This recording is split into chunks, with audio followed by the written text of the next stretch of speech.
your shoulder makes an appearance in my photo. Dana and Bill, good morning to you once again. You're right, this issue will be front and center when the president arrives here in the press briefing room in the next few minutes. You can imagine quite the crowd in here. A lot of focus, of course, will be the president's comments on his plan in his next few minutes. You can imagine quite the crowd in here. A lot of focus, of course, will be the president's comments on his plan in his words to tackle a crime rate here in D.C. that he believes is unacceptable. Murders, carjackings, robberies, we have seen all sorts of crimes in D.C. since the pandemic. While numbers appear to peak in 2023, we have seen a death. The president still believes that the crime in the district, the nation's capital, is still unacceptable. What do we expect to hear from the president today? One will be whether or not the national troops will be made available, but whether that number holds or if it's rolled out all at once is yet to be seen.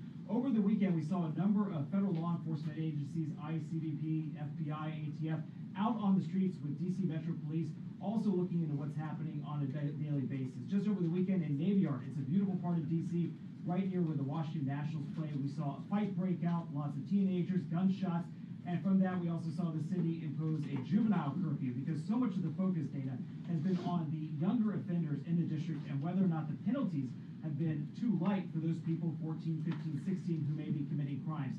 I remember we saw a number of carjackings from the last 2 years or so where it was shocking to find out that it would be a 14 or 15-year-old that would rob somebody at gunpoint, and carjackings from the last 2 years as well. We know that the new U.S. Attorney for D.C. has also been urging the City Council to come in and stiffen some of those penalties with the vehicle as well. We know that the new U.S. Attorney for D.C. has also been urging the City Council to come in and stiffen some of those penalties. But one of the biggest questions also will be about whether or not the president will have such authority to do what he's likely to unveil here. The White House already giving out a fact sheet of what they say is some of the arrests that were made over the weekend with the help of additional federal law enforcement sources. But one of the other questions will be whether or not we see Congress try to rein in some of D.C.'s self-governing authority that dates back several decades. It's something that Republicans up on the Hill have talked about for a long time, but may not have had the been critical of Trump in the past, especially after what happened in early of 2021.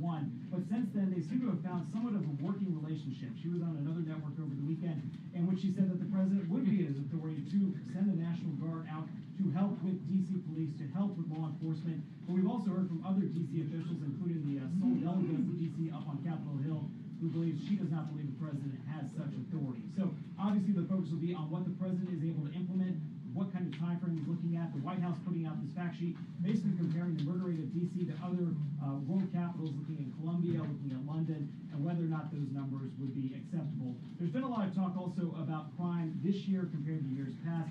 D.C. police, as well as the mayor's office, has been trying to point that crime is still down from what they saw just a few years ago, but crime before the pandemic still a major issue. And I'd like to talk about the incidents over the weekend. It is still everywhere, whether you're even just leaving the White House, going up in the National Mall area, 8th Street corridor. If you've been to D.C., there is a lot of this area that is absolutely still under a concern for D.C. police. There's also been a question about resources, how many officers left the force after the pandemic. Dana, we'll see if the president weighs in on this, as well as his upcoming summit with Russian President Vladimir Putin on Friday. Dana.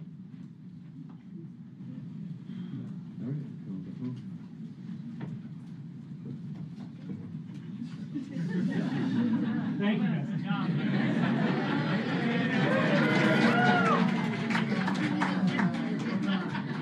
All right, Gabe, no pressure.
suggesting that Ukraine might have to cede some territory. Of course, that is something that the Ukrainians have long said that they would not be willing to do. So that, along with many other questions about the war and jobs, and also reaction to the judge's ruling yesterday.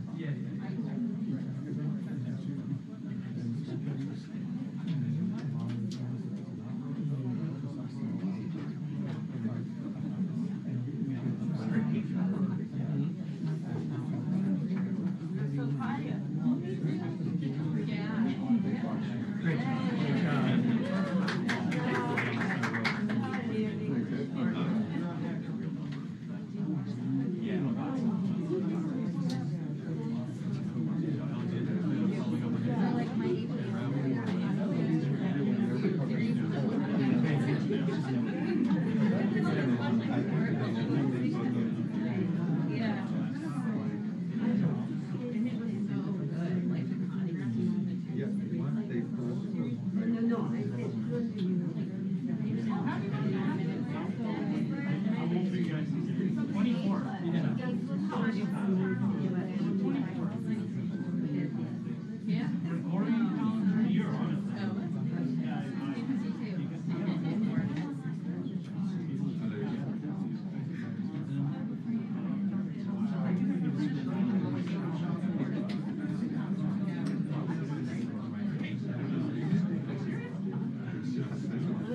Do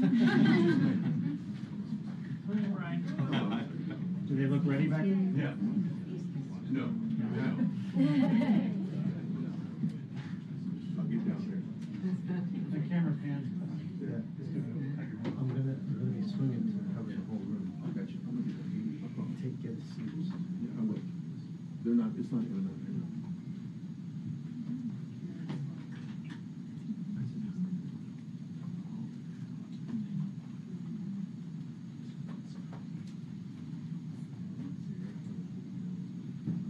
I will get out of the way, I promise you.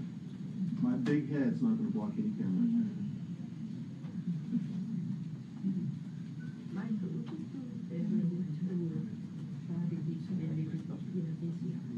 Thank you.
What time?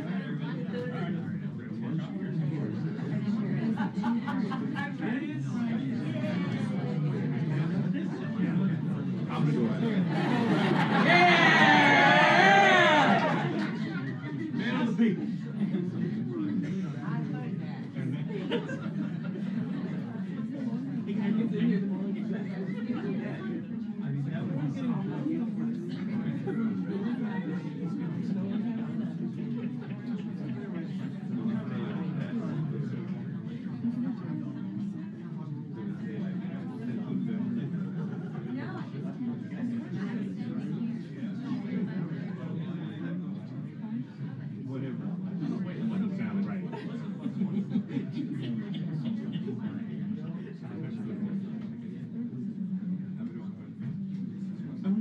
All right. They made no official announcements, so I don't know whatever you heard is gonna come from them. So it's still on standby. Thank you very much. Thank you. And everyone will love my second question today that I'm gonna ask the president. They're gonna love it. Everybody in there will love it. They'll applaud it. That's pretty cool. Whoa. But I was out. I didn't know. There was literally something that when I talked to her.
Vale, perfecto, pues lo sigo en la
I'm off camera. Can you hear me?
Wow.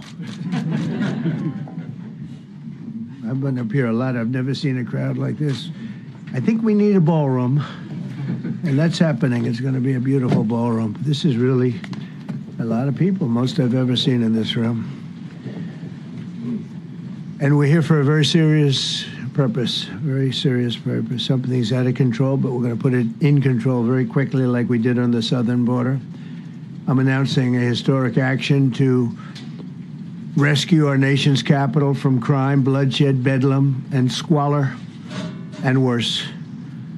This is Liberation Day in D.C., and we're going to take our capital back. We're taking it back under the authorities vested in me as the President of the United States. I'm officially invoking Section 740 of the District of Columbia Home Rule Act. You know what that is? And placing the D.C. Metropolitan Police Department under direct federal control, and you'll be meeting the people that will be directly involved with that. Very good people, but they're tough, and they know what's happening. They've done it before. In addition, I'm deploying the National Guard to help reestablish law, order, and public safety in Washington, D.C., and they're going to be allowed to do their job properly. And you people are victims of it, too. You know, you're reporters, and I understand a lot of you tend to be on the liberal side, but you don't want to get mugged and raped and shot and killed. And you all know people and friends of yours that happened. And so you can be anything you want, but you want to have safety in the streets. You want to be able to leave your apartment or your house where you live and feel safe and go into a store to buy a newspaper or buy something.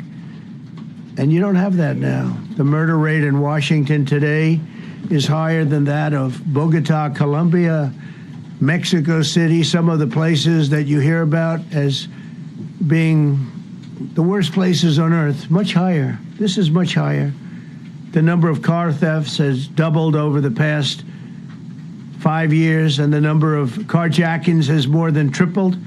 Murders in 2023 reached the highest rate probably ever. They say 25 years, but they don't know what that means because it just goes back 25 years. Can't be worse. Our capital city has been overtaken by violent gangs and bloodthirsty criminals, roving mobs of wild youth, drugged-out maniacs and homeless people. And we're not going to let it happen anymore. We're not going to take it. Yeah, just like we did on our southern border. Nobody comes to our southern border anymore. 3 months in a row, we had zero. I don't know if that's right, but the people that do the work, it's a very liberal group of people, actually, and they actually said zero for the last 3 months. Nobody thought a thing like that was possible. And, you know, when you take a look at numbers, I just saw some charts. These are different cities throughout the world. Red is, okay, the red is a place called Washington, D.C. Look at these. Baghdad we doubled up on Baghdad. Panama City, Brasilia, San Jose, Costa Rica, Bogota, Colombia, heavy drugs. Mexico City, I mentioned, Lima, Peru, all double and triple what they are. So do you want to live in places like that? I don't think so. I don't think so. And I think the people in this room, if you wrote correctly, you'd see, look at the kind of numbers we have. D.C., 41 per 100,000, number one that we can find anywhere in the world. Other cities are pretty bad, but they're not as bad as that. Is that where you want to live? The reporters of the world? Juvenile offenders and crimes against persons, as they say. It's getting worse. Not getting better, it's getting worse. And we had a recent indication. There was a story about a man who was just left. He quit because he was asked to do phony numbers on crime. And we're going to look into that. I think Pam is going to be looking into that. But he was asked by the city, I guess, that we don't want to show the real numbers. Let me do numbers so it looks like it's going down. Not going down.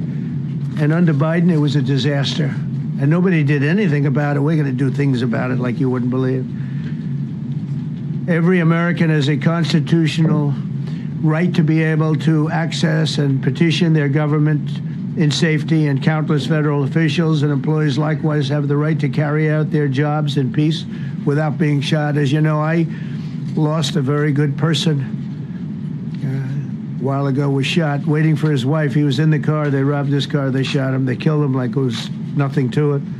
She was walking to the car. It's a horror show.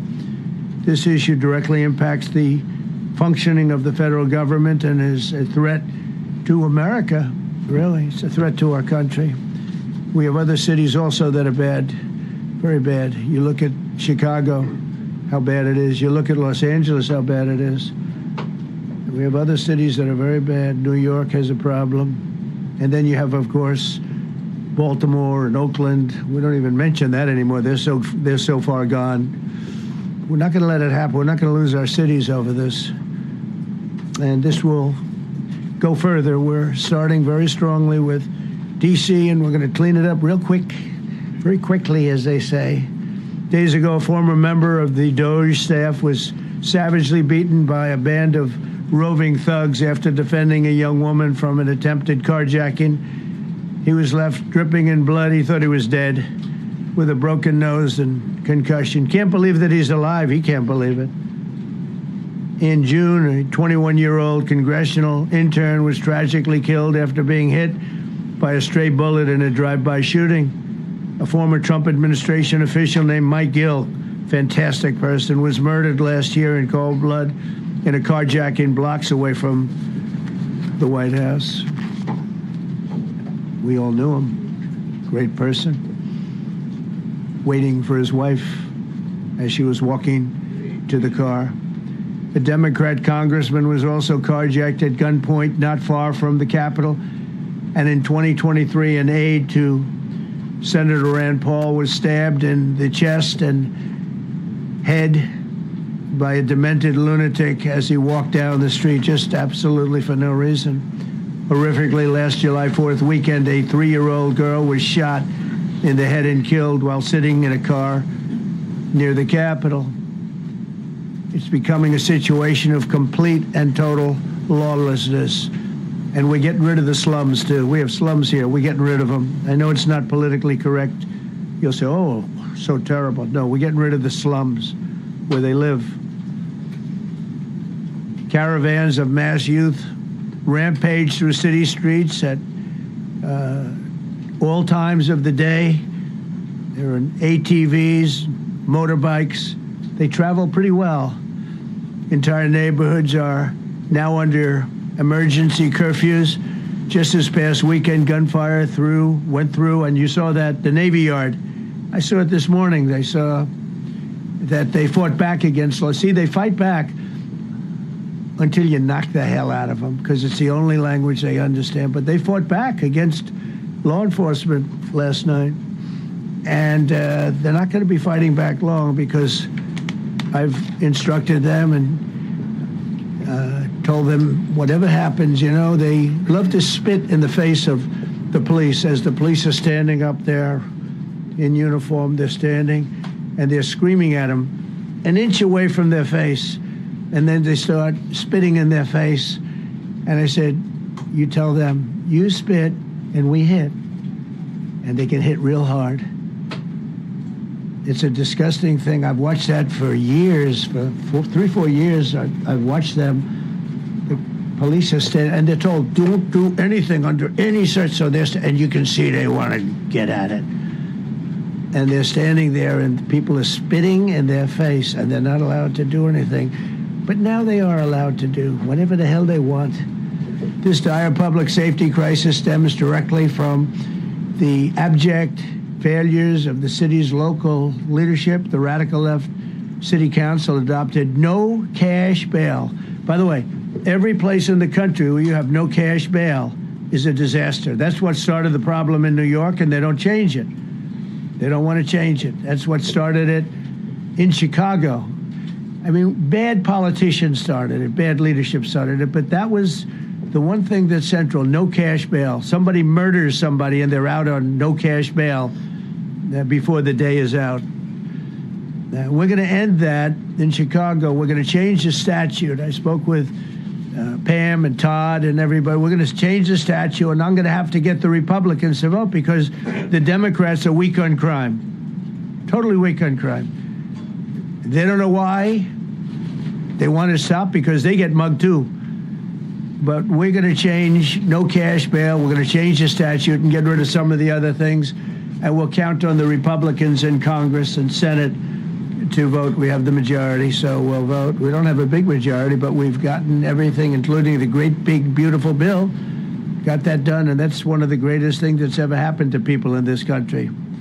They're starting to figure it out, how good it is. Biggest tax cut in history. So many things. But we'll be able to get that done. So, Todd, if you and Pam can draw up things working with the people, I'll get it passed. We'll get it passed with the Republicans. Probably won't get, think of this, probably won't get one Democrat vote because they have no idea what they're doing. That's why they want men playing in women's sports. That's why they want transgender for everybody transgender. And they just got walloped in an election, in a landslide, and they haven't changed one thing. I saw the other day the certain gentleman who was a very well-known politician, Democrat, was fighting like hell that men should be allowed to play in women's sport. They just don't get it. They said it's an 80-20 issue, and I think it's a 97-3 issue, and I don't know who the three are. I've never heard nobody's ever come up to me, sir, you have to let men play in women's sports. You have to do it, sir. Nobody's ever approached me. I don't know where this issue even comes from. Never seen anything like it. But they turned our nation's capital into a sanctuary jurisdiction. That's the other thing. We have to get rid of sanctuary cities as quickly as possible. We're going to do it, too. We have to. Because it's sanctuary for criminals. Releasing illegal alien gang members onto the streets in 2022, nearly 70% of criminals arrested in Washington went unprosecuted. That's not going to happen with the group we have standing aside and standing behind me. And at the Metropolitan Police Department, it's now reached a small number relatively compared to what it was, but it's thousands of people. You know, we have thousands of police. I was told today, sir, they want more police. I heard a number, 3,500 police. That's a lot of police. 3,500. I thought they were going to say, we only have 30 policemen or women. He said, we have 3,500. We need more. You don't need more. That's so many. I'd never heard. That's like an army. How could you need more than 3,000? It just happened 2 minutes ago.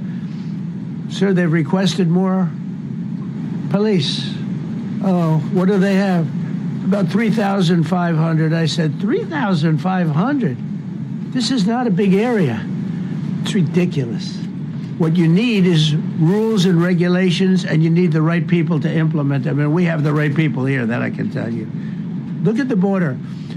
Biden said there's nothing you can do. Kamala was the border czar. She never called one of the Border Patrol agents who are great. ICE is great. Never spoke to anybody. Never went there. But she was the border czar. And everybody said it was impossible to fix. I fixed it in 3 months. No, really. I fixed it the first week, but really fixed it over the last couple of months. And I mean, literally to a point where, as I said, 0 illegals entering our country in the last 90 days. Pretty amazing. It's time for dramatic action. We're going to do the same thing over here. It's going to be a very safe city very soon. We're not looking to take years, because a lot of people die in years. And we've got incredible people in this country, except we have to allow them to do their job. and that we will deliver like nobody's ever delivered before. I actually think it's easy. You know, if you're competent, it's easy. If you're incompetent, it's impossible. But I'm very competent. Last week, my administration surged 500 federal agents into the district, including from the FBI, ATF, DEA, Park Police, the U.S. Marshal Service, the Secret Service, and the Department of Homeland Security. You know, a lot of nations, they don't have anything like that. They got some police, and they're rough police. They don't have DEA, ATF, FBI, Park Police, the U.S. Marshal Service, Secret Service, Department of Homeland Security. They got some police, but they're rough police, and they do their job. They don't have crime. We're not going to have crime either. They made dozens of arrests, and that's what starts to happen. Again, cashless bail. Watch what we do with that. Today, we're formally declaring a public safety emergency. This is an emergency. This is a tragic emergency. And it's embarrassing for me to be up here. You know, I'm going to see Putin. I'm going to Russia on Friday. I don't like being up here talking about how unsafe and how dirty and disgusting this once beautiful capital was, with graffiti all over the walls. It's another part of it, by the way, because we're talking about safety, but we're also talking about beautification. We have the most beautiful, potentially, capital in the world. We always had. But people come from Iowa, they come from Indiana, they come and then they get mugged. Not going to happen. Keep coming, because by the time you get your trip set, it's going to be safe again, and it's going to be clean very quickly. We're going to replace the medians that are falling down all over the roads. We're going to replace the potholes. We're going to put a nice new coat of asphalt over the top. No, we don't have to rip the road out and spend 7 years building a new road because they cut everything. Because some designers said, well, we need a quarter of an inch more turn for safety reasons. No, we're going to do it right. We're going to get it done quickly. So today we're declaring public safety emergency in the District of Columbia, and Attorney General Pam Bondi, who's fantastic, is taking command of the Metropolitan Police Department as of this moment. And I'll be making the appropriate notifications to Congress and to the mayor, our new DEA administrator, who's one of the top in the country. He better be, Terry. If you're not, I'm going to get rid of you so fast. Terry Cole. Terry, thanks. Very good. We just got him, most highly recommended person. And you'll be designated as the interim federal commissioner of the Metropolitan Police Department. Okay? And you run them tough. They're good. You have a lot of good people. You have people that shouldn't be there. You also have people that shouldn't be there. They got in there because of woke. But you have a lot of great police, and those people are the ones that want to help you. This city will no longer be a sanctuary for illegal alien criminals. We will have full, seamless, integrated cooperation at all levels of law enforcement, and we'll deploy officers across the district with an overwhelming presence. You'll have more police, and you'll be so happy because you'll be safe. When you walk down the street, you're going to see police, or you're going to see FBI agents. We're going to have a lot of agents on the street. You're going to have a lot of essentially military, and we will bring in the military if it's needed. By the way, we're going to have National Guard, but Pete Hegseth will tell you about it. We will bring in the military if needed. People say, "Oh, that's so terrible." He's going to bring in. It's been used many times over the years.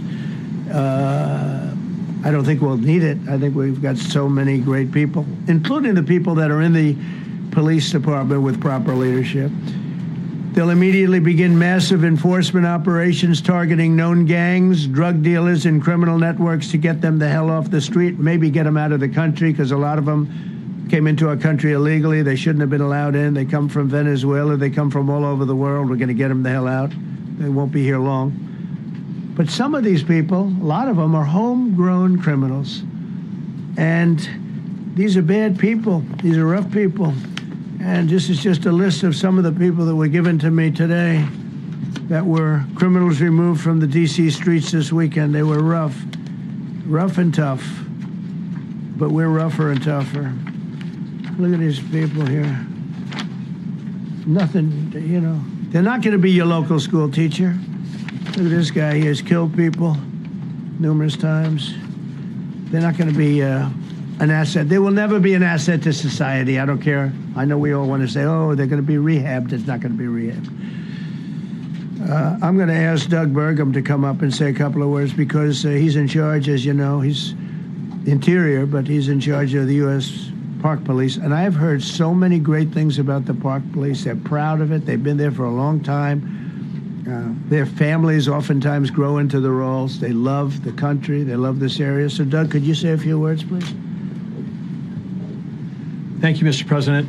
On behalf of the U.S. Park Police, this is the oldest federal police force in the nation. They were formed in 1791 by none other than President George Washington. They've got the awesome responsibility of protecting our nation's most sacred monuments. The National Mall, Washington Monument, Jefferson Memorial, Lincoln Memorial, Statue of Liberty, and out west, the Presidio and the Golden Gate area. These folks have tens of millions of visitors a year, the kind of people that President Trump's talking about that come from around the country and around the world to see our sacred and learn about our history and our sacred monuments. They've been doing a fantastic job, but they are so pleased, the rank and file, that President Trump is now allowing them to enforce the law. As those of you that live in the city may know, that the circles and the triangle parks that are spread throughout D.C. are actually federal park property. So the U.S. Park Police also have responsibility for that. These became littered with homeless camps under the Biden administration. All of you saw that. Since President Trump's executive order on March 27th, making D.C. safe and beautiful again, the U.S. Park Police have removed over 70 homeless camps. And President Trump also talked about beautification. They're stopping and enforcing the laws against graffiti on our monuments. They've removed over 80 specific attacks against our history with graffiti on our monuments. So they continue to do a great job, whether it's in their vehicles, on foot, or on the mounted police that you see around the National Mall. And President Trump, they thank you. The rank and file is so happy to be enforcing the law again. Thank you for your leadership, and they're excited about the announcement you're making today. Thank you. Very good. Great job you're doing. Thank you very much. Pete, could you say something about the military, if you would? Well, Mr. President, it's an honor to be here. And at your direction this morning, we've mobilized the D.C. National Guard. It'll be operationalized by the Secretary of the Army, Dan Driscoll, through the D.C. Guard. You will see them flowing into the streets of Washington in the coming week. At your direction as well, sir, there are other units we are prepared to bring in. Other National Guard units, other specialized units. They will be strong, they will be tough, and they will stand with their law enforcement partners. This is nothing new for DOD. As the president noted, at the border, we've got 10,000 troops down there who've been operating in defense cooperation areas, defense zones, where there's zero illegal crossings because of troops on strikers scanning the border. We've been protecting other people's borders for 20 years. It's about time we protect our own, and we're working with ICE and CBP. In Los Angeles, we did the same thing. Working with the California National Guard, working with ICE officers. ICE officers deserve to do their job and not be attacked. We will work alongside all DC police and federal law enforcement to ensure this city is safe, this city is beautiful. And as I always say about President Trump to the troops, he has their back. And my message to the National Guard and federal law enforcement in Washington is, we have your back as well. Be tough, be strong, we're right behind you. Thank you, Mr. President. I'm going to ask Pam, because she's now, as you heard me say, she's really in charge of a lot of what we're talking about. She's done an incredible job. People are going to start to see the fruits of her labor. And Pam, maybe you could say a few words about what we're talking about here. Sure, President. Let me be crystal clear. Crime in D.C. is ending, and ending today. We are going to use every power we have to fight criminals here. President, thank you for caring about our capital. Families come here every summer. Our museums are free. We have the National Zoo. We have the National Gallery. D.C. should be a place where everyone can come and feel safe. Behind me and to my side, we have some of the best career law enforcement and prosecutors in the country who are ready to take this on. As the president said, Terry Cole is going to be supervising the Metro Police Department. Gadi Saralta, our U.S. Marshal, is going to be supervising command and control, the entire operation. Our Deputy Attorney General, Todd Blanche, and I will be working with them closely, along with our great FBI Director, Kash Patel. Kash is going to talk to you in a minute about what we did in Virginia recently with Governor Youngkin. Many of you covered that, and it was tremendously successful. Not only that, our secret weapon here in D.C. is U.S. Attorney Jeanine Pirro, one of the toughest prosecutors and a former judge, and she is going to be talking about juvenile crime, how it's out of control here, and what she's going to do to fight back. No more crime rampant in our beautiful capital. No more teenage girls beating a disabled man to death. No more of that. No more drive-bys. We're going to do everything we can. And working with the ATF Director Driscoll and Commander of the Army, we're going to all work together. That's what we all do in this room. We work together. We fight. Do not underestimate one person in this room. We're going to make D.C. beautiful. We're going to make D.C. safe again. One other thing, just at the wharf a few days ago, the area of the wharf, Terry Cole reached out to me, not even nightfall, on the weekend, where so many families and tourists go. A guy's overdosing from fentanyl on a park bench in the middle of families around. They administer Narcan and saved his life. No more of that. The President of the United States is going to clean up D.C., and we're going to be there to help him, and we're going to be successful. Thank you. Thank you, Ben. Cash, talk about Northern Virginia. Northern Virginia, we had a big success. Thank you, Mr. President. Thank you, Attorney General Bondi, for your leadership, Deputy Attorney General, the rest of our interagency partners. Mr. President, the following is what happens when you let good cops be cops, and I just want to highlight that before I get into Northern Virginia. This year alone, under President Trump's administration, we've had over 4,000 child victims identified and found. That's a 33% increase from the same time period last year. 33% increase. We've had a seizure of 1,500 kilograms of fentanyl up to this date. That is a 25% increase since the same time period last year. And just to put it in perspective, 1,500 kilograms of fentanyl is enough to kill 115 million Americans. 115 million Americans. Cops are getting after it. The FBI has arrested 19,000 people this year alone. Thanks to President Trump's administrations, that's double than where we were this time last year. And we have also arrested 1,600 people who have committed violent acts against children. 270 of them are human traffickers of children. Mr. President, this is what happens when you have great leadership at the Attorney General with Pam Bondi, your administration's priority of protecting the homeland and protecting American citizens and protecting our children, and the murder rates are plummeting. We are now able to report that the murder rate is on track to be the lowest in U.S. history, in modern recorded U.S. history, thanks to this team behind me and President Trump's priorities. And how do we do it? And what are we going to bring to D.C.? What we did in Northern Virginia, thanks to Terry Cole and Governor Youngkin and the team, we stood up a task force out in my Northern Virginia field office, and we said, let's let good cops be cops, let's get them the intelligence and what they need, and let's get the red tape out of their way, and let's get DOJ partnered up with us to bring great prosecutions, and that's exactly what we did. In 1 month, we arrested 545 violent felons. 545 in the state of Virginia, thanks to Governor Youngkin's partnership. And that simplicity in law enforcement is what's coming to Washington, D.C. When you let good cops be cops, when you give them the intel they need, when you work with our Homeland Security Task Force, when you work with Terry and Gadi and I go way back to Miami, these guys are great leaders of the respective departments and law enforcement capacities. And when you have the DOJ and President Trump driving behind this mission, we are going to clean up Washington, D.C., and we're going to do it the right way, the lawful way, and we're going to make sure Washington, D.C. is safe again. Thank you, Mr. President. Thank you, Attorney General. Thank you very much. Good job. Thank you, Cash. So the process begins right now. It actually started over the weekend, and we confronted a lot of very bad people, but it's going to be something that will be pretty amazing to you as you watch it. And I think most of you say it's a beautiful thing to do it right.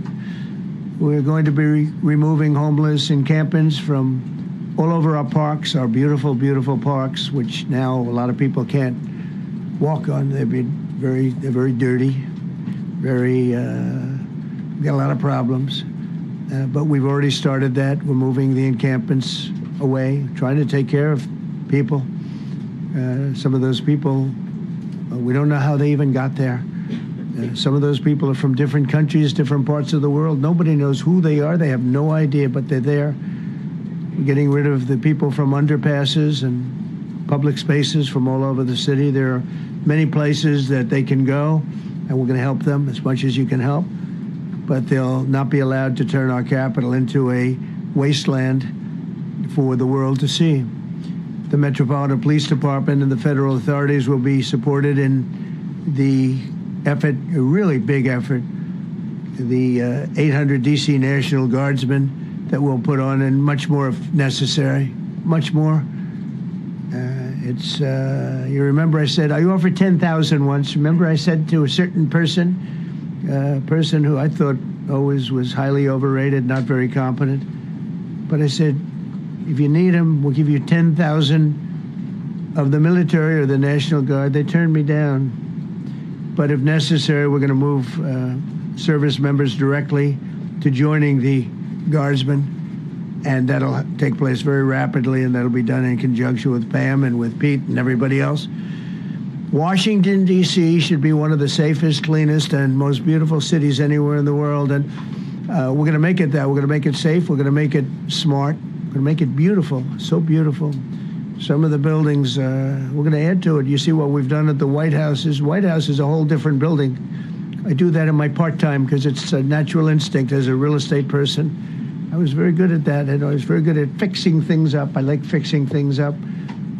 You see what's happening. The marble floors are being reinstalled, renovated, fixed. The whole place is becoming very beautiful. We're going to be adding a magnificent ballroom, most beautiful ballroom, I think, anywhere. We need it. I would have certainly loved to have had it today. I think we would have filled it up. A lot of you are standing outside, can't get in this room. I have never seen the room like this, which tells me that you want to talk about, I mean, this was a D.C. news conference. It tells me that you want to talk about crime in D.C. and beautification of D.C., but I'm going to put that's easy. And I think, frankly, fixing the crime with the pros, fixing the crime is easy, too.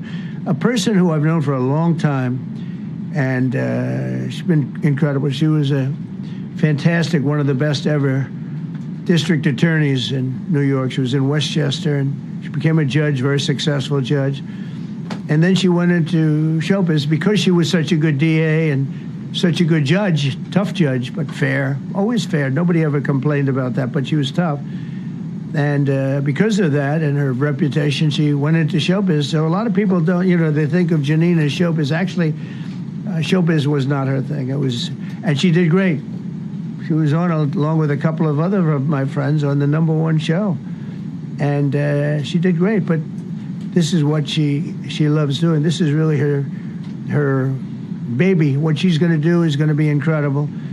And I'd like to speak for just a few seconds on what she has in mind, what she wants to do. We're going to be appointing some judges. We have some open spots, and we're going to take people, because the judges are letting killers out. They just say, go, that's okay, don't worry about it.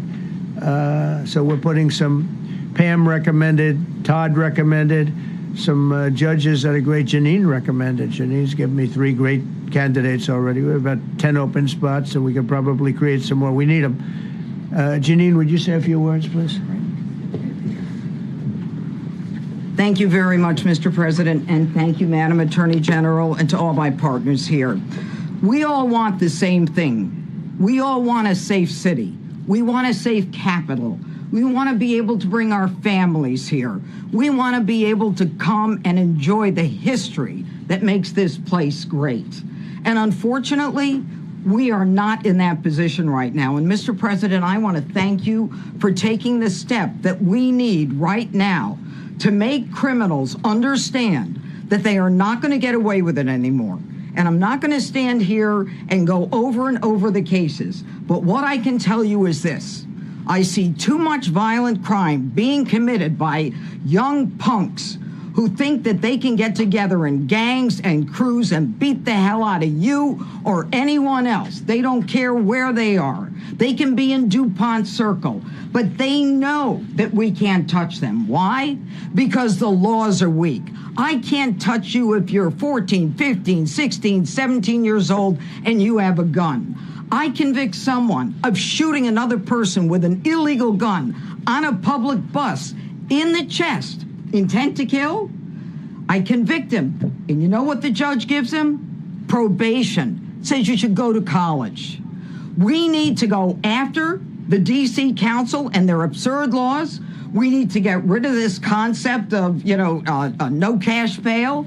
We need to recognize that the people who matter are the law-abiding citizens, and it starts today. But it's not going to end today, because the president is going to do everything we need to do to make sure that these emboldened criminals understand we see you, we're watching you, and we're going to change the law to catch you. And my final note is this. These kids understand that the jurisdiction is through the state attorney general, Brian Schwab.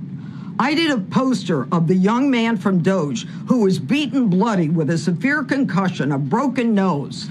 And then I did a poster of what happens to those kids, because I can't arrest them, I can't prosecute them. They go to family court and they get to do yoga and arts and crafts.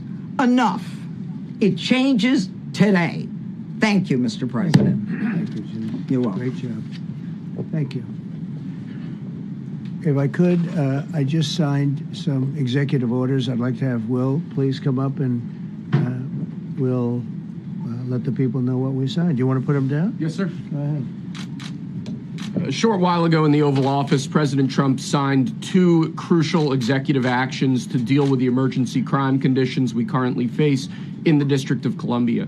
The first of these was an executive order, as President Trump said before, invoking his powers under Section 40 of the Home Rule Act to take federal control of the D.C. Metropolitan Police Department. Along with that executive order, President Trump signed the statutorily required notification letters to Mayor Bowser and to the relevant House and Senate committee leaders. The second major executive action that President Trump signed was a presidential memorandum directing the Secretary of Defense to utilize the National Guard to address the conditions we see on our streets here in D.C. It also authorized the Secretary of Defense to work with state governors to utilize their National Guard units if necessary as well. These are bold, decisive steps intended to combat the out-of-control crime conditions we've seen on D.C.'s streets for far too long, and I, for one, am deeply proud to be part of an administration that's finally coming to terms with these issues, sir. Thank you very much. Sir. Thank you. So, just to conclude, Washington, D.C. should be one of the safest, cleanest, most beautiful places anywhere in the world. It was years ago. We had one problem that was a pretty big problem. The radical left got out of control and they started trying to rip down statues. And I said, let's go pass a law real fast. We're going to do it real fast, but we were blocked by the Democrats who do not want safety.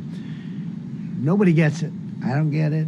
They don't get it because they can't get votes. I don't know how they can win an election with this, but they don't want safety. And I found an old statute, very old, early 1900s, that said if you so much as touch or even think about destroying a statue or a monument in Washington, D.C., you go to jail for 10 years with no probation, no anything. In other words, slightly different than we have today. Today we have cashless bail. There you get jailed 10 years. No curtailed sentence, 10 years. And we took it out. Nobody used it. It was never used because, it's harsh. And you remember they started to rip down the statue of Abraham Lincoln. I said, that's a tough one to rip down. He was pretty good, Pam. I think he was pretty good. When the ropes started going around Abraham Lincoln to pull him down, Andrew Jackson, others, and they were heading to the Jefferson Memorial, Thomas Jefferson. They're going to do a big number there. I said, it's time. And I signed that statute immediately. We had it updated. We made it use the same language, all passed by Congress. And I announced it's 10 years in jail, no probation, no anything, 10 years, no curtail sentence if you touch, so much as touch a statue in Washington, D.C. And it was an amazing sight, beautiful sight. Everybody just left. The ropes were hanging around Andrew Jackson, and there were 2 ropes around Abraham Lincoln. They left the rope, but everybody just left. And that was the last problem we ever had. You know, that was the last problem that we ever had with the statues. They were going wild, and somebody came to me and said, "Sir, in 1910, I don't want to give you an exact because you'll say Donald Trump gave us wrong dates around like early on. You know, if I'm slightly off, they make you sound a little bad. So I won't put myself in that position. I won't put you in that position because I think everybody agrees with what we're doing today. But when I signed that thing, it was like a miracle. Everybody left. They were gone. They were starting to march down. They started the march toward Thomas Jefferson. And I figured he was always going to be safe. But they found something with him, and they found something with Abraham Lincoln. And even in the name George Washington in California, numerous places changed the name of George Washington High School and various other places. They took George Washington's name. This was a sick, woke culture that I think we've largely ended. And a lot of those people that were woke are now turning out to be the opposite. I won't go so far as to say MAGA. It's a very special category. But they've gotten out of that. But we have people that love this country, and they love this really beautiful capital. It is. I flew over it the other day, and I said, what a beautiful place. But if there's crime all over the streets, when you get there, it doesn't look so beautiful. But we're going to make it beautiful again. We're going to fix it with crime, and we're going to also, as we're doing that, we're going to start doing things that we know how to do, that I know how to do better than anybody, I guess, because of my experience from previous life. But not only are we stopping the crime, we're going to clean up the trash and the graffiti and the grime and the dirt and the broken marble panels and all of the things they've done to hurt this city. And we're going to restore the city back to the gleaming capital that everybody wants it to be. It's going to be something very special. All of these people are really tough. Could I shake your hand, Gaddy, please? You're going to be so important here. You're going to be that guy. I hope I don't have to fire him in 2 weeks because he's too soft. I don't think he's too soft. If I do, I will, though. Is it okay? If you're soft, weak, and pathetic, like so many people, I will fire you so fast. You're not going to have to worry about that. No, I think you're going to do a fantastic job. And everybody in this room, they may not express it, but they all want that to happen. You know, they want to be safe, and they have families too. So it's an honor to have such a large group. I've done this for years now, hard to believe. I've never seen this room so packed. In fact, I'm sure it's a violation of every fire code. But we'll let you stay anyway. You're taking a chance. And with that, we'll say, maybe if you could, oh, wow. We could be here all day long. If we could keep the first questions, perhaps, to this subject, and then we'll go on to a few others. Please. Mr. President, thank you so much. Can you talk about how personal of an issue this is? You talked about flying over the Washington Monument and seeing pride of what D.C. is, and do you believe that the status of the city, the cleanliness, the way that crime is low, is a direct reflection on how the country is run? Yeah, I do. I think the Capitol, look, everyone comes here. They're all coming. All the leaders, they're all wanting to come. And I say it, I've said it again, but I'm really just quoting other leaders from NATO, from the Middle East, King of Saudi Arabia, Qatar, UAE. I was over there. We brought back $5.1 trillion of investment into our country. But a month and a half ago, I was at NATO. We had a great thing. They agreed to put up 5% instead of 2%. 2% they didn't pay, 5% is already paid. We had a great meeting, and they all said the same thing. They said our country was dead. They thought our country was gone. 1 year ago, they said your country was dead. And now you have the hottest country anywhere in the world. We do. We're the hottest country in the world right now. The tariffs have helped. It's given us not only the money, it's billions, trillions of dollars of money, but it gives us great power over enemies. We solved 5 wars with Pakistan and India. We just solved one, Azerbaijan, and as you know, in Armenia. War was raging for 37 years. And the 2 leaders got up and they said, we never thought this would be solved. Russia tried to solve it. They all tried to solve it. It was a very tough situation, but we got it done. And I said to the 2 men, I said, are you guys friends? And they had a hard time. They've been killing each other for 37 years, right? One was there 5 years, one was there for 22 years. He said, my whole life I've been fighting this war, and you got it solved. But we did many of those. We did in the Congo and Rwanda. That's been going on for 30 years. 8 to 9 million people killed that they know of, but it was raging, and we got that solved. We got a lot of them done. It's a great honor. But you want to have, when they come, the leaders come to our country to sign documents that the war is over or whatever, or for other reasons. They come for trade. And you want them to come through so beautifully. You ride down those roads, everything should be perfect. You shouldn't have medians falling down into the roadway. Median, the metal things that are always. Somebody had a great lobbyist, because I've never seen them look good. I've been looking at those things with the little, right? They're always broken and bad, but here they're really bad. And we're going to either put new or fix it. And it's not expensive. It's not really expensive. And we're going to fix our roads a little bit. We're going to clean up our sidewalks. You have countries where every Saturday the people go out and they wash their sidewalks in front of their stores or their houses. They scrub their sidewalks. So we aren't quite at that level yet, I don't think, Gaddy. We're not quite there yet, but maybe we will. They go out and they scrub. I think it's so beautiful to hear that and to see those stories. But we're going to make it clean. But just to finish with your question, it's a very, very strong reflection of our country. And when they see a bad city, my father always used to tell me, I had a wonderful father, very smart, and he used to say, son, when you walk into a restaurant and you see a dirty front door, don't go in, because if the front door is dirty, the kitchen's dirty also. Same thing with the Capitol. If our Capitol's dirty, our whole country is dirty, and they don't respect us. So it's a very good question, actually. Mr. President, sorry. Question for you on the specific issue. Do you expect more cities to follow DC's path if this goes through? So the idea is that Chicago, LA, San Francisco, would they expect similar action what we've seen in DC?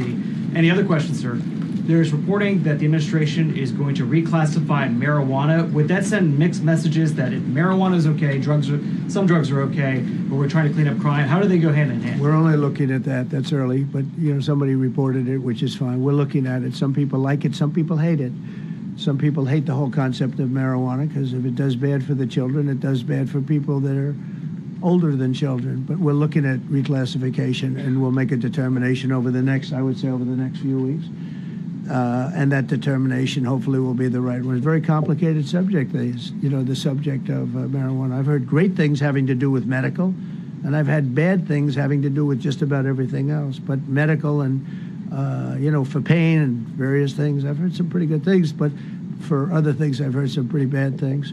The other part of your question, we're just going to see what happens with it all. We're going to have a tremendous success in what we're doing. Other cities are hopefully watching this. They're all watching, just like everyone's watching here. They're all watching, and maybe they'll clean up, and maybe they'll do this and get rid of the cashless bail thing and all of the things that caused the problem. If you go back, this whole thing with cashless bail is a disaster. So many problems came that we never had before. So they're watching us today, and if they don't learn their lesson, if they haven't studied us properly, because we're going to be very successful. I have zero doubt about that. It's going to be.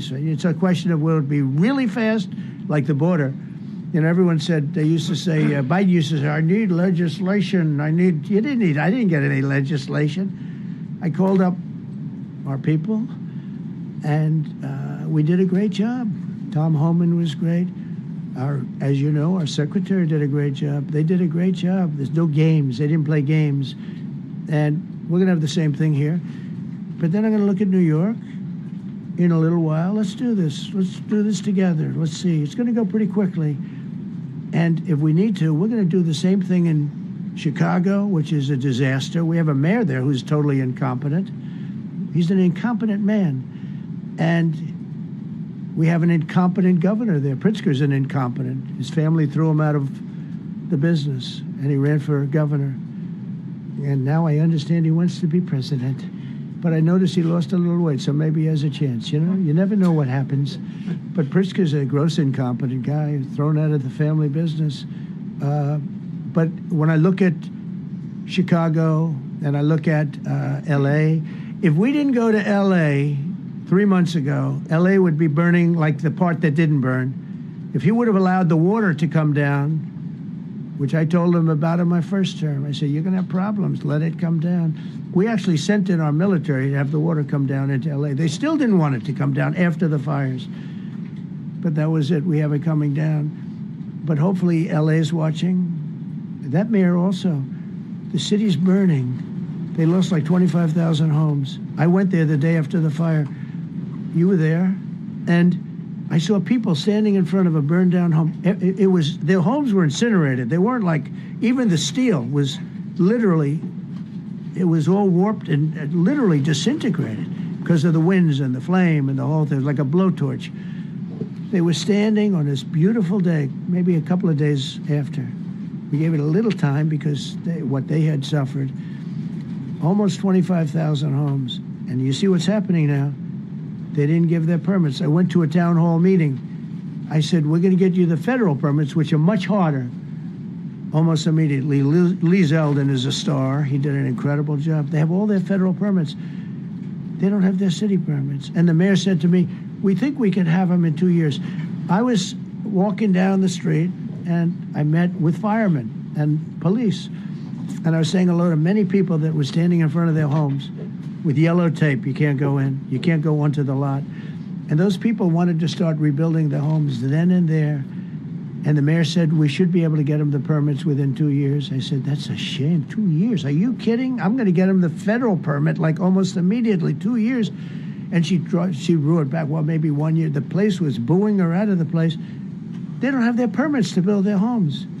And now they're talking about putting, this is among the most beautiful areas in the country. Now they're talking about putting low-income housing there. Can you believe this? I love low-income housing. I made money with low-income housing. I built low-income housing. I know more about low-income housing and luxury housing. I know about everything real estate. They want to replace some of those homes with low-income housing. They haven't gotten their permits yet. We've gotten all the federal permits, which are much tougher to get, and it was done almost immediately through Lee Zeldin and Federal Environmental.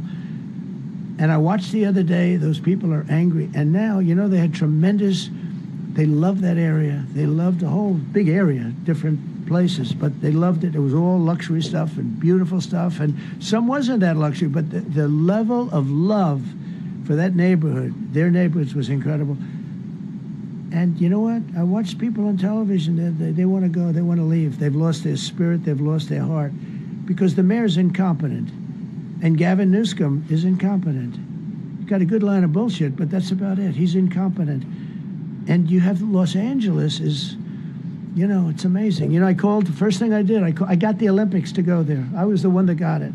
And by a rare thing that happened, I'll be the president. I was very upset because I got the Olympics there, and I said I won't be president when it comes. But bad things happened, and illegal things happened, really illegal things happened. Now it turns out one good thing was I'm going to be the president for the Olympics for 2050, for 250, which is going to be fantastic, and also for the World Cup. So we have a lot of good things, and I hope 250 is going to be, the 250th anniversary is going to be the best. But when I looked at those people, and I saw last night on television that they still don't have their permits, it's a disgrace what's happened in Los Angeles. The China tariff deadline is tonight, but do you plan to extend that? We'll see what happens. China's been, we've been dealing very nicely with China, as you probably have heard. They have tremendous tariffs that they're paying to the United States of America. And we'll see what happens. They've been dealing quite nicely. The relationship is very good with President Xi and myself. President, you mentioned your upcoming meeting with President Putin. Can you tell us what you hope to get out of that and whether you'll consider inviting President Zelensky to join? So you have to understand, this is a war that should have never happened. This is a war that wouldn't have happened if I were president. Would have never happened. It was the apple of his eye. I got along very well with President Putin. But if you look, under President Bush, they took a lot of territory. Under President Obama, they took a lot of territory. Under Biden, they essentially took the whole thing. You know, it's just a question of time. Under Trump, you know what they took? Nothing. I was the one that said, you can't build your pipeline. That was half built. I came in, I stopped the pipeline. It's called Nord Stream 2. Nobody knows that, you know. Nobody ever heard of Nord Stream 2. You might have not even heard it. Biggest pipeline in the world. I stopped it.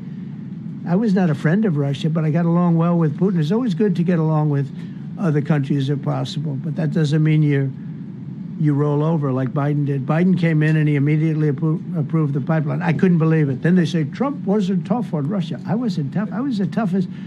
Putin said, if you're not tough, I would hate like hell to see you visit. I stopped the biggest economic development job, the biggest job that Russia had ever built. I stopped it. It was dead. And this low IQ president came in and he let them build a pipeline and supply oil and gas all over Europe, you know? So this is really a feel-out meeting a little bit. And President Putin invited me to get involved. He wants to get involved. I believe he wants to get it over with. Now, I've said that a few times, and I've been disappointed because I'd have like a great call with him, and then missiles would be lobbed into Kiev or some other place, and you'd have 60 people laying on a road dying. I said, that's cold, but it's a violent war. 5,000 to 7,000 people a week are dying. And you know, there's nobody from here. They're all Russian and Ukrainian people, and some people from the cities, much smaller number, but still, those missiles do damage and they kill a lot of people, but mostly soldiers. And they're young soldiers, although in the case of Ukraine, they're getting much older. They're drafting 60-year-olds now. It's a terrible thing to witness, and I think I have an obligation. Look, this is Joe Biden's war. This is not my war. I made a deal with NATO a month ago. You covered it very accurately, actually. We don't pay anything anymore. You know, we're not paying anything. They are buying things from us, and NATO is paying us. I got it raised from 2% of GDP to 5%. And they're paying us for everything that we send. We're not paying. But Biden approved $350 billion. Europe has spent $100 billion. The money that's been spent and the death is incredible. It's the worst thing that's happened, by far the worst that's happened since World War II. So I'm going in to speak to Vladimir Putin, and I'm going to be telling him, you got to end this war. You got to end it. And he wasn't going to mess with me. This war would have never happened. You know, we had a discussion about it one time, and we never had that discussion again. Would have never happened. And when the election was rigged, and then Biden took office, which was barely took office. The auto pen took office. Bad things started happening. Bad things, stupid things were said. And it ended up in a war. And you know, and I don't believe this will happen anymore because I have that pretty well covered. This could end up in a third world war. This could have been a third world war. I don't think that's going to happen now. But I thought it was very respectful that the president of Russia is coming to our country as opposed to us going to his country or even a third party place. But I think we'll have constructive conversations. Then after that meeting, immediately, maybe as I'm flying out, maybe as I'm leaving the room, I'll be calling the European leaders who I get along with very well. And, you know, I have a great relationship, I think, with all of them. And I get along with Zelensky, but, you know, I disagree with what he's done. Very, very severely disagree. This is a war that should have never happened, wouldn't have happened. But I'll be speaking to Zelensky. The next meeting will be with Zelensky and Putin, or Zelensky and Putin and me. I'll be there if they need, but I want to have a meeting set up between the two leaders. I was a little bothered by the fact that Zelensky was saying, well, I have to get constitutional approval. I mean, he's got approval to go into war and kill everybody, but he needs approval to do a land swap, because there'll be some land swapping going on. I know that through Russia and through conversations with everybody, to the good, for the good of Ukraine. Good stuff, not bad stuff. Also, some bad stuff for both. So there's good and there's bad. But it's very complex because you have lines that are very uneven, and there'll be some swapping, there'll be some changes in land, and the word that they will use is, they make changes. We're going to change the lines, the battle lines. Russia's occupied a big portion of Ukraine. They've occupied some very prime territory. We're going to try and get some of that territory back for Ukraine. But they've taken some very prime territory. They've taken largely ocean, in real estate we call it oceanfront property. That's always the most valuable property. If you're in a lake, a river, or an ocean, it's always the best property. Well, Ukraine, a lot of people don't know that Ukraine was largely 1,000 miles of ocean. That's gone. Other than one small area, Odessa, it's a small area. There's just a little bit of water left. So I'm going to go and see the parameters. Now, I may leave and say, good luck, and that'll be the end. I may say this is not going to be settled. I mean, there are those that believe that Putin wanted all of Ukraine. I happen to be one of them, by the way. I think if it weren't for me, he would not be even talking to anybody else right now. But I'm going to meet with him. We're going to see what the parameters are. I'm then going to call up President Zelensky and the European leaders right after the meeting, yeah. And I'm going to tell them what kind of a deal. I'm not going to make a deal. It's not up to me to make a deal. I think a deal should be made for both. I think Russia has to get back into building their country. It's a massive country. I think they have 11 time zones, if you can believe it. It's a massive, it's by far, from the standpoint of land, it's by far the largest. They have tremendous potential in Russia to do well. They're not doing well. Their economy is not doing well right now because it's been very well disturbed by this. It doesn't help when the President of the United States tells their largest or second largest oil buyer that we're putting a 50% tariff on you if you buy oil from Russia. That was a big blow. And then they say, gee, he wasn't so tough. Nobody else would have done that. And I haven't stopped there. I mean, look, I was all set to do things far bigger than that, but I got a call that they'd like to meet, and I'm going to see what they want to meet about. I'd like to see a ceasefire. I'd like to see the best deal that could be made for both parties. It takes two to tango, right? So ultimately, I'll have a meeting next week. I had a great relationship with him, considering the fact that, I was not nice to him because of the pipeline. I ended the pipeline. I also gave the javelins. Do you ever hear of a javelin? Javelin is called a tank buster. They say that Obama gave them sheets and I gave them javelins. If it weren't for me, all those tanks that were destroyed at the first days of the war because the tanks got stuck in the mud, some commander made a better they would have been in Kiev in 4 hours going down the highway. But a Russian general made a brilliant decision to go through the farmland instead. And they just had torrential rains, and the rains were so bad, and it was mud, and those tanks got stuck in the mud. I don't know who that general is, but knowing Vladimir, he's probably not around any longer because all those tanks were stuck in the mud, and they went along with the javelins. I gave them the javelins. You know that, right? I gave them javelins. They gave them sheets. But I'm going to meet with President Putin, and we're going to see what he has in mind. And if it's a fair deal, I'll reveal it to the European Union leaders and to the NATO leaders, and also to President Zelensky. I think out of respect, I'll call him first, and then I'll call them after. And I may say, lots of luck, keep fighting, or I may say we can make a deal. I will tell you this, I've seen a poll coming out of Ukraine. 88% of the people would like to see a deal made. And if you go back 3 years, everybody was gung-ho for war. Everybody's gung-ho for war until you have it. It's an amazing thing. I had it with a couple of countries where I couldn't get a deal done with one particular country, and I just couldn't. The guy's great. He's a friend of mine, great, good leader, tough as hell. I couldn't get the deal done, and then he went into war for a short period of time. You know where I'm talking about. First term, and it was nasty. Guys being killed all over the place.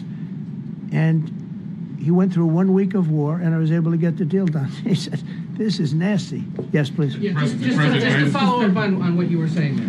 First of all, Volodymyr Zelensky is not invited on Friday? He wasn't a part of it.